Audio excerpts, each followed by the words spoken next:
Hello guys, bersama saya lagi dalam Alright Napa Channel. Saya ingin membawakan anda sahabat semua untuk menonton satu sidang media ya, berkaitan dengan pencerahan menyentuh isu-isu panas, isu-isu viral. Dan kita lihat hari ini ada pihak ya yang sengaja mengambil kesempatan ya untuk menggunakan setengah isu ini untuk dipolitikkan, malah mengaitkan, menyerang kerajaan, juga menyerang Perdana Menteri kita dan sebagainya. Jadi sahabat semua, tanpa buang masa, saya ingin membawakan anda untuk menonton video ini dan anda sendiri menilainya sahabat semua, apakah yang berlaku ya sebenarnya. Jadi mari kita tonton video ini.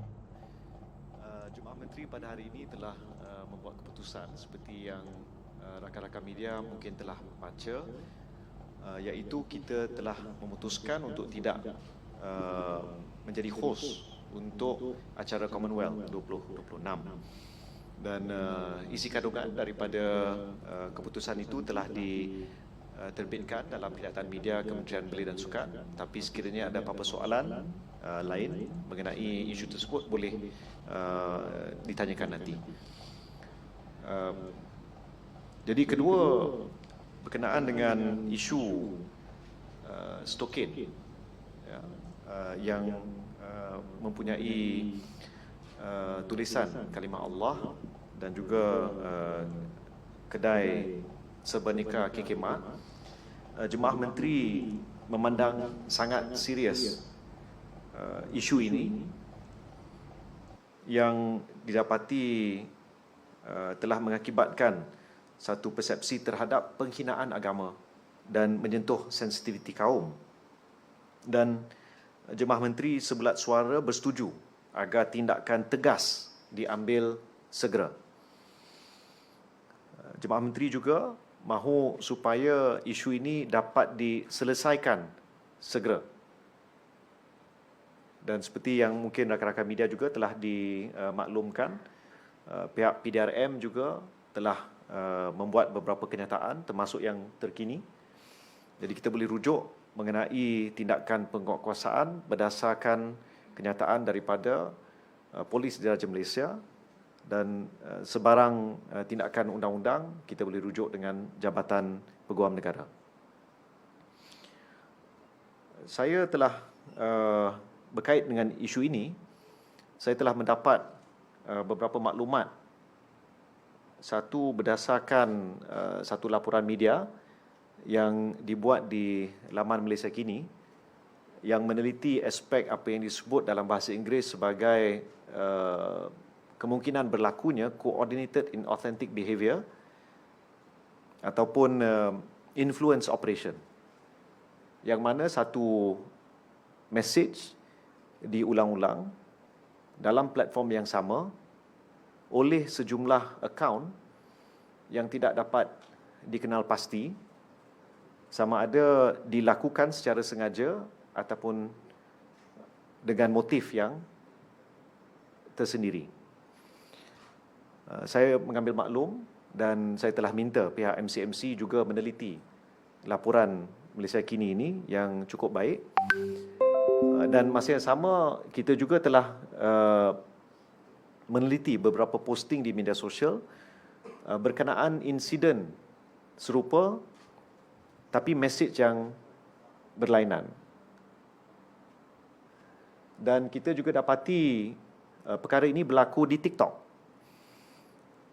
Jadi bagi rakan-rakan media boleh lihat, kita tunjukkan 3 tangkap layar ataupun screenshot menunjukkan apa yang dipercayai adalah usaha untuk boleh kita sebut membentuk persepsi umum.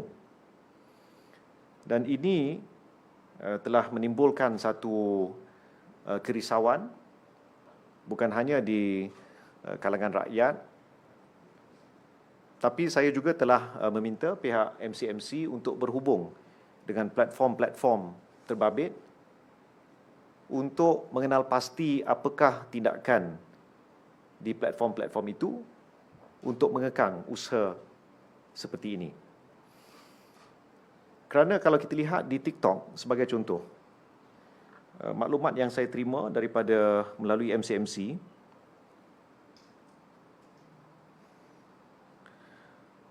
setakat petang ini, setakat hari ini,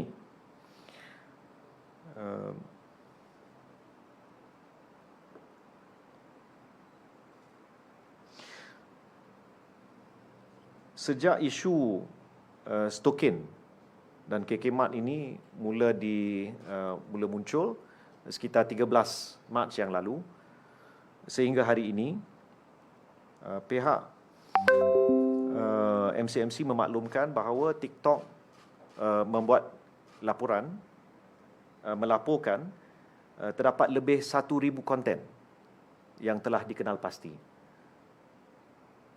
Dan konten ini adalah konten yang berdasarkan community guideline ataupun garis panduan komuniti TikTok itu sendiri melanggar.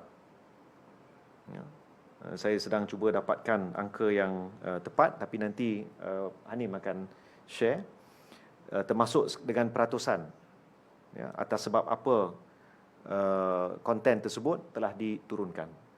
Lebih daripada 1,000 konten dalam tempoh yang sangat singkat.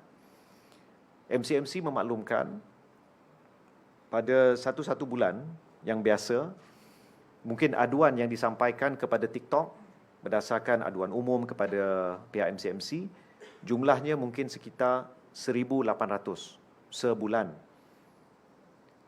Dalam masa seminggu, lebih kurang seminggu, kita dapati lebih 1,000 konten yang telah diadukan kepada pihak TikTok. Jadi ini agak merisaukan, dan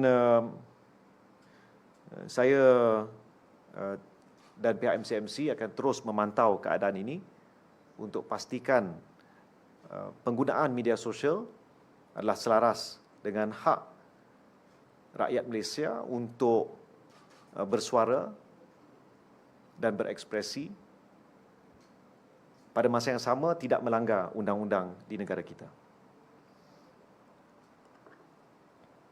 Saya cuba tarik angka yang tepat di sini.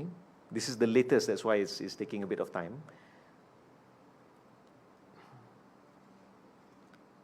Sebentar ya.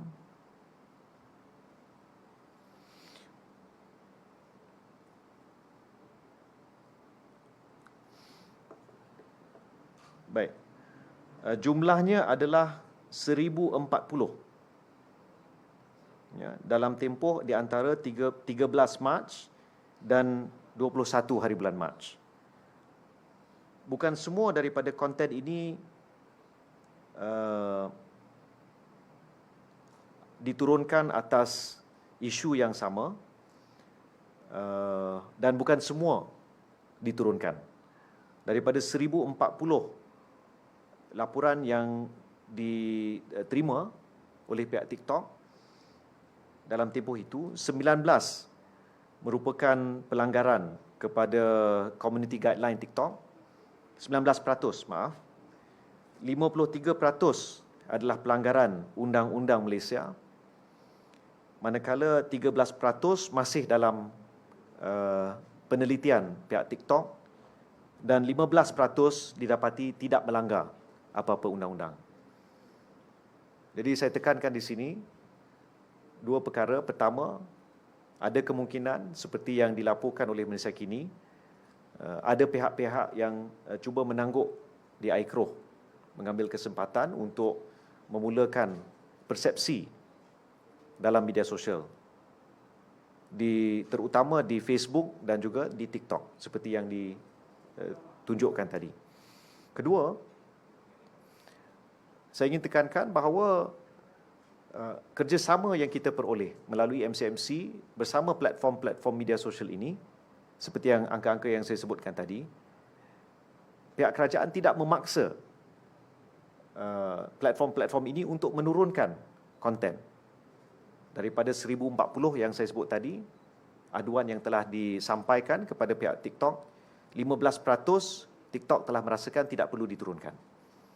Jadi penting untuk ditegaskan tentang aspek ini. Dan kebebasan bersuara rakyat Malaysia terjamin. Cuma bagi konten-konten yang melanggar community guideline TikTok, melanggar undang-undang negara kita, maka di situlah boleh ada tindakan yang diambil oleh pihak TikTok. Saya ingin isu yang terakhir bawa perhatian rakan-rakan media kepada satu the last one, boleh? Google boleh? Tak ada. Just mention, baik. Ada satu ciapan yang menunjukkan kalau kita semak melalui Google tentang nilai ringgit pada hari ini, kita tidak boleh mengakses widget ataupun graf yang menunjukkan pertukaran nilai mata wang ringgit kepada US dollar dan sebaliknya.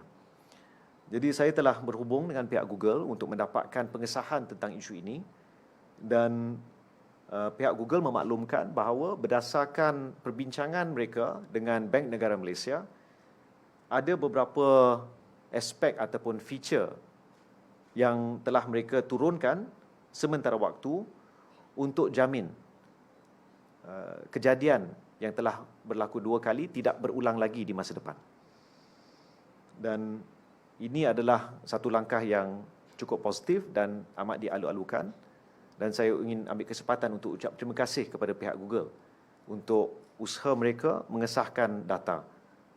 Kerana dalam perbincangan saya dengan pihak Google tempoh hari, memang dijelaskan bahawa bagi pihak Google, integriti data itu sangat-sangat penting.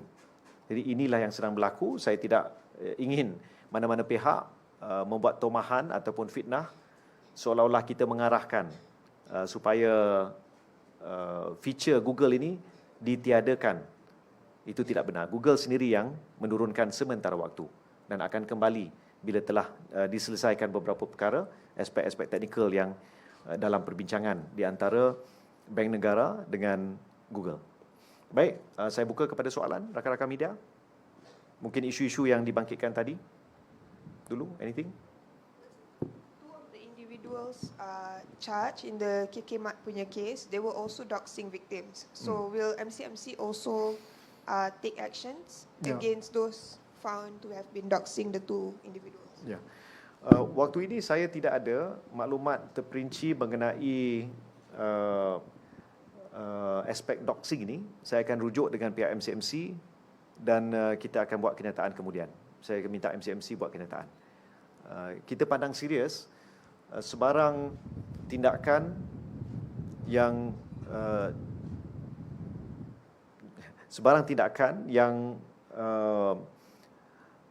expose ataupun to reveal personally identifiable information adalah satu pelanggaran Akta 709 ataupun Akta Pelindungan Data Pribadi. Jadi nasihat saya adalah ataupun pandangan yang ingin saya sampaikan, don't take the law into your own hands, ya, dan jangan expose other people's personal information. Itu adalah satu pelanggaran kepada Akta 709, Akta Pelindungan Data Pribadi. Serahkan kepada pihak berkuasa untuk ambil tindakan. Baik, ya. Sini. On the Commonwealth turning down the proposed Commonwealth, was it because basically the government gave in to pressure from the Tolak Commonwealth movement, or what other factors came into consideration when the decision was made? No, in our discussion, that was not a factor at all. Actually, a lot of it has to do with ringgits and cents. So, when we assessed the viability of hosting the games, the length of time needed and the cost was seen to be particularly prohibitive.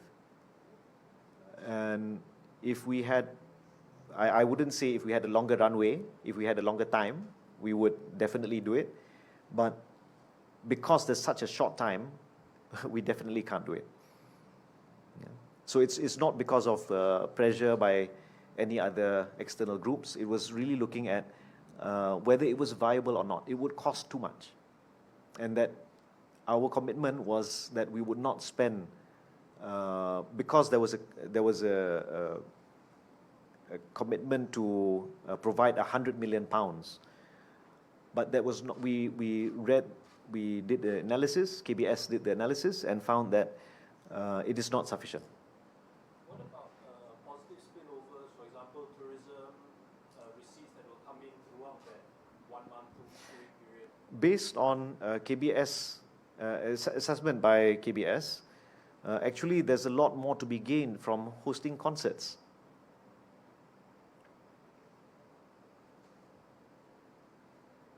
Yeah, but if you want to get more details about some of the numbers related to the spillover, you can refer to the minister, yeah, with YB Hana. She has all of the numbers. Yeah. Yes, sir. Minta former MP minta kerajaan buat RCI on Axiata Group punya rugi dalam pelaburan luar negara.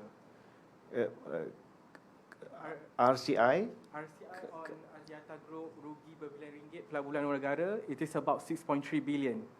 Will the government look into it or not? Kita belum ada perbincangan tentang perkara ini. Jadi waktu ini tidak berbangkit. Untuk isu KDN pagi tadi, Home Minister ada cakap they ready to discuss with you untuk regulation on online streaming platform such as Netflix about other issue on the content on containing LGBT. Will Communication Ministry look into this? Yeah, we're ready to discuss with them. But when will you discuss it? Inshallah. We have not set a time, and as of right now, there's no specific time frame that is in place. Right now, as far as the ministry is concerned, we are very much focused on reviewing the Communications and Multimedia Act for the time being. But any other discussion, I believe we have to assess in light of not only the efforts to amend the Communications and Multimedia Act, but also to attend to something very serious, which has to do with online safety. So definitely there's room for us to discuss some of these things, and inshallah we will discuss them soon. Yeah. Sorry. Yes. Earlier, Sarawak wanted Padu to be tweaked and suit the state's needs. So was this discussed in the cabinet meeting? Because the state's tourism creative industry minister Seri Abdul Karim Hamzah said the state does not want Sarawakians to disclose too much personal details about them. So was this brought up in cabinet meetings or discussed recently? Yes, I brought it up. A number of cabinet ministers did raise the matter. As you may be aware, the Premier is here in Kuala Lumpur, and the Prime Minister and the Premier had a meeting and a brief conversation, particularly on this, and it was decided that there will be a follow-up discussion to understand and also to make perhaps some further initiatives or some further what is to be done next. Yeah. But what I like to stress, yang saya ingin tekankan di sini, sistem padu masih terbuka, dan pada waktu ini jumlah termasuk di Sarawak yang telah mendaftar adalah jumlah yang agak baik, dan rakyat Malaysia amnya termasuk juga di Sarawak masih boleh secara sendiri membuat pendaftaran padu. Jadi walau apapun yang telah diputuskan itu melibatkan jentera kerajaan untuk membantu dalam pendaftaran. Tapi rakyat sendiri boleh voluntarily dengan sendirinya membuat pendaftaran tersebut. Dan sistem masih terbuka. Baik, yes. YB wanted to circle back on the Commonwealth decision. Will the decision make Malaysia any less appealing to be the host for such sporting events? No, not necessarily. It's just that 2 years to prepare is too short a time and it's too costly. It's not something that we budgeted. Normally, I'm made to understand that the bidding process is something that takes many years. So for us to be surprised in this way, I think that is something which we considered very, very carefully. It was a very thorough presentation by the Minister of Youth and Sports. And again, there was no external pressure by any groups, but it's really based on the assessment, a very professional assessment by the KBS team. And it's one of the reasons is that it's too short of a time frame, and that we may need to put in unbudgeted amount to make sure that the games run smoothly. So no missed opportunities. It's not a missed opportunity. Alright guys, so itu dia pencerahan daripada YB Fahmi ya, selaku individu yang bertanggungjawab sebagai Menteri Komunikasi dan juga jurucakap kepada Kerajaan Perpaduan Malaysia Madani. Jadi kita sendiri nampak sahabat semua dikatakan sendiri oleh YB bahawa ya ada pihak-pihak yang tidak bertanggungjawab. Ya, kita tidak tahu apa tujuan mereka ya dengan membuat posting-posting yang dikatakan terancang, ya menghina raja-raja, ya membina persepsi dan sebagainya. Jadi kita tidak mau menuduh siapa, tapi kita tahu ya, kita mungkin terfikir siapakah mereka itu. Mungkin sahabat-sahabat semua Anda boleh berikan komen Anda dalam ruangan komen. Tapi ingat, komen dengan cara berhemah. Jadi terima kasih. Izinkan saya untuk mengundurkan diri. Dan seperti biasa, peribahasa mengatakan, tapapun kangkap, 2 ton keinginan. Dalam bahasa Melayunya, tepuk dada, tanya selera. Sekian saja daripada Alright Nampak Channel. Saya kita berjumpa lagi. Bye-bye.